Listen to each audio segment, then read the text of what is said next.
Ang programang ito ay rated SPG. Striktong patnubay at gabay ng magulang ang kailangan. Maaaring may masiselang tema, lengguwahe, karahasan, sexual, horror o droga na hindi angkop sa mga bata. Mga dapat nating abangan sa FPJ's Batang Quiapo. Ang mga kaganapan sa FPJ's Batang Quiapo. Isa ka ba sa mga nag-aabang sa FPJ's Batang Quiapo?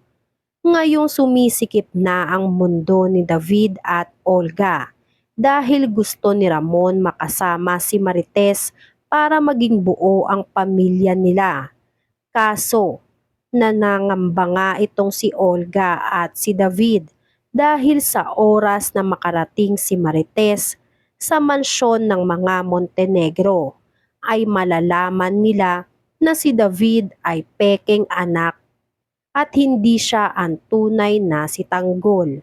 Kaya nakaisip si Olga na unahan na niya si Marites para di na makuha ni Ramon. Ang kaso, may problema siya dahil alam niyang hindi papayag si David na iligpit niya ang nanay niya. Kaso si Olga ang may masama na ring plano kay David na kapag katapos niyang mapatay si Marites ay siya na ang susunod nito dahil nilulunod na daw si David ng kayabangan. Pati siya ay kinakalaban at dali-dali ngang nagpunta si Olga sa Quiapo para gawin na ang masamang balak niya kay Marites. At yun nga ang patayin na niya si Marites. Lumapit si Olga at sinaksak niya ito. Ang hindi alam ni Olga ay nandun din ang tao ni Ramon para magmatsyag kay Marites. Sinabi ng tao ni Ramon na nasaksak si Marites at pinasundan niya sa tao niya kung sino man ang sumaksak. Makikita na kaya si Olga ang sumaksak o makakapagtago siya sa tao ni Ramon. Pupunta si Aling Tindeng sa Quiapo para madalaw si Marites at makikita siya ni Sir Facundo at isasabay siya nito dahil pinagluto niya ito at nasarapan daw sa kanyang luto.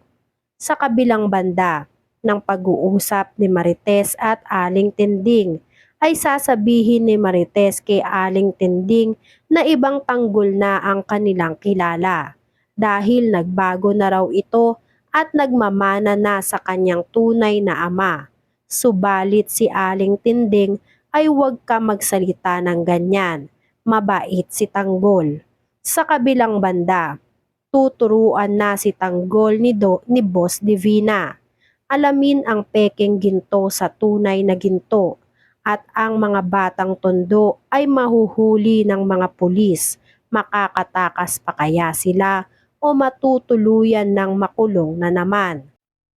At sa kabilang banda, si Tanggol naman at ang mga kasama nito ay nilibot na sa mga isla na pagmamay-ari ni Boss Divina at pinakikita kay Tanggol na hindi lang ito ang mapapasayo kung susunod ka sa mga tuturo ko sayo at yun nga ang paggawa ng mga pekeng ginto at ibebenta nila sa mga mayayamang tao.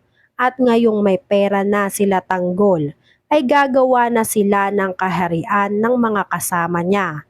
At ayon kay Tanggol, nang pagkakumita na sila ng malaki, ay itutulong nila sa mga batang Quiapo at sa mga mahihirap na kailangan ng tulong.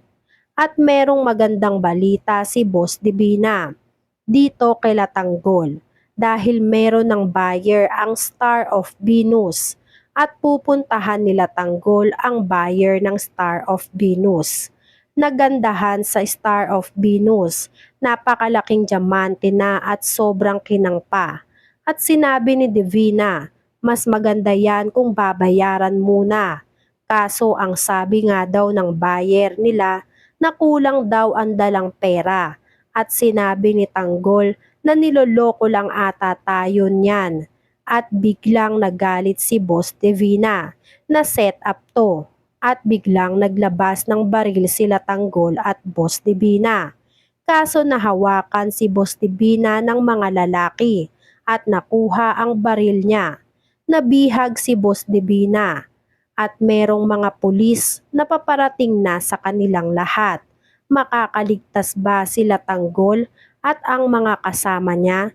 Mababawi kaya nila ang Star of Venus? May magpapaalam bang kasama sila Tanggol o makakalusot na naman sila? Yan nga ang mga dapat nating abangan sa FPJ's Batang Quiapo.